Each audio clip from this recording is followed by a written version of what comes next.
ఎన్ని వరుస ఘటనలు జరిగినా కాంగ్రెస్ ప్రభుత్వ పెద్దల తీరు మాత్రం మారడం లేదు. తాము ప్రజాసేవకులమనే సోయి మర్చి మరీ విపరీత ధోరణిలో ప్రవహిస్తున్నారు. ఇందిరమ్మ రాజ్యం అంటూనే సమయం దొరికినప్పుడల్లా సామాన్యుడిపై మంత్రులు తమ ప్రతాపం చూపిస్తూనే ఉన్నారు. మంచిర్యాల జిల్లాలో మంత్రి పొంగులేటి శ్రీనివాసరెడ్డి రైతుపై విసుక్కోవడం మరోసారి చర్చనీయాంశంగా మారింది. మంచిర్యాల జిల్లాలోని భీమారం మండల కేంద్రంలో నిర్వహించిన భూభారతి అవగాహన సదస్సులో భూ సమస్యలు వివరిస్తున్న రైతుపై రెవెన్యూ మంత్రి పొంగులేటి విసుక్కున్నారు.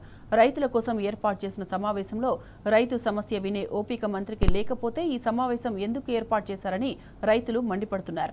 ఇప్పటికైనా కాంగ్రెస్ మంత్రులు తమ తీరు మార్చుకోవాలని హెచ్చరిస్తున్నారు. ఎంతసేపు కాదు, ఉపన్యాసం కాదు, రైతు అన్నది నీ బాధ చెప్పాలి. ఏంటి అయిపోయేది?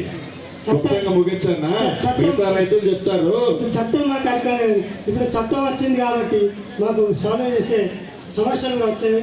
ఇప్పుడు ఇక్కడ మాకు ప్రాజెక్ట్ మండలికి తీసుకున్నందుకు చాలా కృతజ్ఞతలు, అభినందనలు. మాకు ఇక్కడ అధికారులు చాలా ఉత్సాహంగా ఉంటుంది సేవ చేసే దానికి.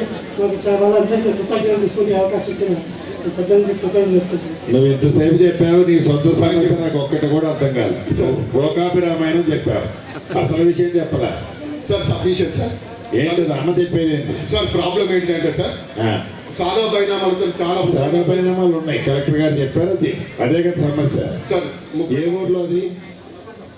ఏ ఊర్లో అది? Revenue issue. Bhima concern MRO ఎవరు?